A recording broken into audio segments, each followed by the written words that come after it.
The manila envelope waited on the kitchen counter, like it always did on the first of every month, positioned exactly next to my coffee mug so I couldn't miss it.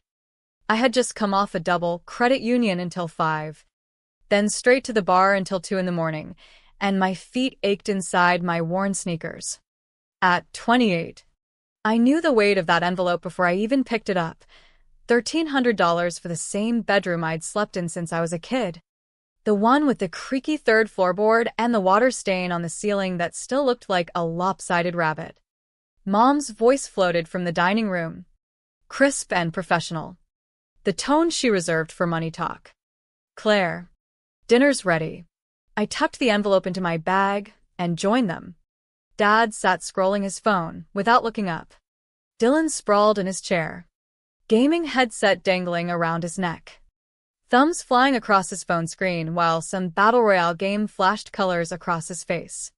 The smell of pot roast filled the air, the same meal Mom made every rent day for 2 years now. Like a bitter ritual. "Busy day?" Dad asked, eyes still on his screen. "Loan applications all afternoon." "Then the bar got slammed," I said, sliding into my seat. Mom set her fork down. "Electricity bill came in high this month. We'll need an extra 50 from you since you've been using the kitchen more." I hadn't been cooking more. I'd been surviving on peanut butter sandwiches and cheap ramen to stretch every dollar. But through the doorway I could see Dylan's setup, 3 monitors glowing, LED strips pulsing, the low hum of his gaming PC that never shut off. "Sure," I said, slicing into the roast. "Add it to the list." Dylan snorted. "You're supposed to pay on time, Claire." "That's what adults do." The irony sat heavy in my throat. Dylan, 25, unemployed for over a year, lived rent-free in the finished basement Mom and Dad had renovated just for him. His streaming career meant playing games for a handful of followers while Mom brought him meals and Dad paid for premium internet. Mom's teaching voice came out. "This is good for you, Claire. Learning responsibility. When you get your own place someday, you'll thank us." The words burned. I was paying market-rate rent for my childhood bedroom while saving almost nothing, trapped watching my brother live like royalty on what felt like my dime. "Yeah," Dylan added, reaching for another helping. "Character building. Not everyone gets parents who care enough to prepare them for the real world." I watched those same hands that had never written a rent check, never pulled a double shift. The rent was due by the 5th. Dad reminded me, cash or check. No Venmo. They were teaching me to handle money right. I finished my plate in silence and carried it to the sink. Dylan's energy drink cans and snack wrappers littered the counter. Every adult pays rent, Mom had said earlier. But not every adult paid rent to their parents while their sibling lived free.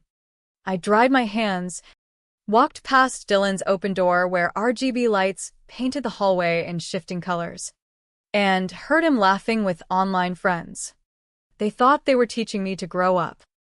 They had no idea how seriously I was about to take that lesson. That night I lay in bed staring at the rabbit stain, the envelope heavy in my bag. $1,300 plus the new 50. Late fees if I slipped even a day. And whatever else they might add. The cycle felt endless. But something inside me had started to shift, a quiet resolve building beneath the exhaustion. The discovery happened quietly one evening while I reached for my phone charger in the living room. Dylan's iPad screen lit up with a notification. "Your Netflix payment was processed." My Netflix payment. I picked it up, heart already sinking, and saw my email, my card on file, title scrolling that I'd never watched, anime, gaming docs, shows I wouldn't choose. That was only the start. Over the following days, I turned detective in my own house. I tracked every receipt, every autopay alert, every email, Uber Eats deliveries to the basement door on my card, Xbox Game Pass, Discord Nitro, Amazon Prime shipping to his room, Spotify Premium, even the internet overage because of his constant streaming. At 2:30 one morning after a bar shift, I sat on my bed with my laptop open, building what I called the ledger, a spreadsheet listing every stolen dollar disguised as family sharing. Internet bill, $89 a month for his gaming. Netflix, $17.99. Only he used it. Uber Eats, over $300 last month to the basement. Electric overage, $58 because of his equipment. Game Pass, $16.99. Disney Plus, $13.99 for his Marvel fixation. The list stretched back 2 full years. Mom called me to grab the mail one afternoon. Among the bills was a credit card statement I'd never opened because I paid online. I tore it open on the porch. Hundreds in gaming purchases, Steam, Epic, PlayStation, all charged because Dylan still had my card saved from years ago when he needed a textbook for the community college he dropped out of after one semester. I photographed everything and added each transaction to the ledger. That night at dinner, Dad complained about grocery costs while Dylan ordered DoorDash using my account for points. Mom mentioned the water bill while Dylan's laundry ran for the 3rd time, streaming shirts needed to look good on camera. Then another envelope slid across the table. HOA fees up. Extra $30 from me. I took it calmly. Dylan mentioned lagging internet during streams. Dad suggested upgrading to gigabit for only $40 more a month. My rent was climbing toward $1,400 while my brother gamed on my dime. It's important for his career, Dad said. The same line for 2 years. Streaming is competitive. I thought about my double shifts, aching feet, canceled plans, the savings account that never grew. I agreed to the upgrade and added it to the ledger. After dinner, I opened a secret savings account at an online bank they wouldn't notice. I named it Freedom Fund and deposited the first $23 I could spare. The ledger kept growing, photos, screenshots, recordings of every demand, every ignored consumption by Dylan. 3 months in, the numbers were clear. I wasn't just paying rent. I was funding Dylan's entire lifestyle. $1,900 a month to live in my childhood room while working 2 jobs. They weren't teaching me responsibility, they were teaching me to be used. I listened to Dylan's laughter echoing from the basement that night, the sound of my money burning. The Freedom Fund had reached $400. Not much, but it was hidden. I opened a new spreadsheet labeled Vanquish Planning. If they wanted an adult, I'd show them the kind they'd created, one who kept perfect records. The grind became relentless. Rage proved a powerful fuel. My life turned into an equation. Dollars earned minus dollars stolen equals freedom. I took every extra shift, holidays, weekends, covering for sick colleagues. My calendar bled red with overtime. At the credit union, Jasmine noticed I'd lost weight. "When's the last time you ate real food?" she asked, setting coffee on my desk. Black. No extras. Calories cost money. I worked through lunches, earning extra hours. My clothes grew loose. I pinned them rather than buy new. Every saved dollar went to the Freedom Fund. Friends texted about birthdays and plans. I replied with rain checks that piled up. My own birthday passed with a breakroom cupcake and another double shift. Mom and Dad didn't mention it. Dylan posted a selfie with a new $450 gaming chair, the same week they asked me for extra grocery money. I began sleeping on the credit union breakroom couch between shifts to save gas. I kept clothes in my car and showered at the gym using only the membership for facilities. "This isn't healthy," Jasmine said one morning when she found me slumped over my keyboard. I mumbled about loans and kept working. The turning point came on a slow Wednesday night at the bar.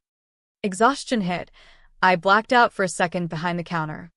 Miguel, a regular who worked foreclosures at the credit union, caught me. He sat me down, brought water, and studied me. "Whatever war you're fighting, you can't win it dead." Over the next weeks, he dropped hints about distressed properties, left printouts by accident. Information is power, he said. Sometimes the best revenge is success. The Freedom Fund hit $15,000 on December 1st, the same day Mom announced they needed $200 more for Dylan's streaming upgrade. I handed over the cash and added it to the ledger. Total taken, $38,000 over 2 years. Total saved, $15,000 in 9 months. The math was turning. The property listing appeared on my desk one afternoon. Sycamore Street. 3 houses down, the Henderson place seized after medical bills. 40% below market. Cash only. Quick close. Miguel's casual oops didn't fool me. I met the agent the next morning on 2 hours sleep and adrenaline. The house was dated but solid. From the kitchen window, I could see my parents' place. Cash buyers simplified everything. I formed Vanquish Investments LLC through a discreet attorney. The name felt right. While my parents demanded extra for heating and Dylan streamed 14 hours straight, I negotiated.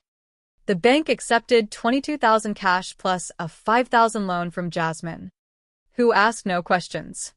Closing in 2 weeks. I had 2 weeks to keep the facade while planning the rest. Vanquish Investments LLC became my shield. Closing on the Sycamore house happened on a frozen Tuesday. I signed as managing member. My name stayed off public records. Tiffany handed me the keys with a knowing smile. That evening I found my parents hunched over bills. Mortgage company demanding 3 months or proceedings. I stayed neutral, mentioning refinancing hypotheticals. I sent Tiffany an update. Foreclosure on parents' property was accelerating, 60 days max. I needed more capital. Christmas bonuses, year-end tips, security deposit I'd never see back, all funneled in. The Sycamore house generated rental income starting January. I painted walls myself between shifts, fixed leaks with tutorials, cleaned years of neglect. Boxes disappeared from my room gradually, no one noticed. The final phase arrived. On January 15th, Vanquish Investments purchased my parents' house for $138,000 cash. By 11:15, I officially became their landlord. That evening, I returned to pack the last items. Dinner was tense. They exchanged worried looks about the hidden foreclosure notice. Mom suggested temporarily raising my rent to $1,800. I pulled out my phone and showed the message from Vanquish Property Management. Your new rental agreement. Effective immediately. Dad squinted. We don't know any Vanquish. I interrupted. You do now. I bought the house this morning. Silence fell. I laid out the deed. $2,600 a month due the first. Utilities tenant responsibility. Security deposit required.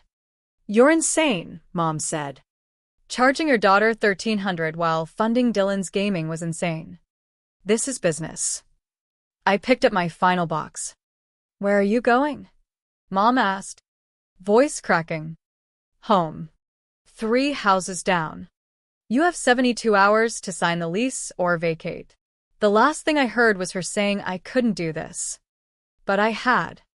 I drove to my real home, where paint I'd applied waited and no rent envelopes existed. Vanquish's first major victory. The first knock came at 7 the next morning. Dad stood on my doorstep looking older. Shoulders slumped.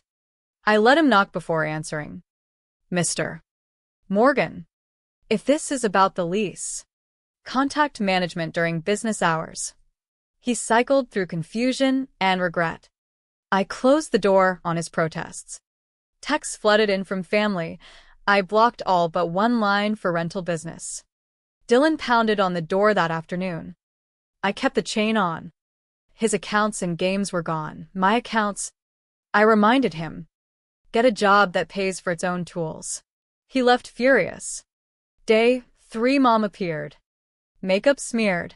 Looking like the mother who'd once read bedtime stories. I corrected her to Miss Morgan and insisted on professional channels. She mentioned the art classes I'd started again, painting and pottery on my new schedule. You look healthy, she said. I showed her the ledger. $43,000 taken over 2 years. You taught me perfectly. Day for they signed.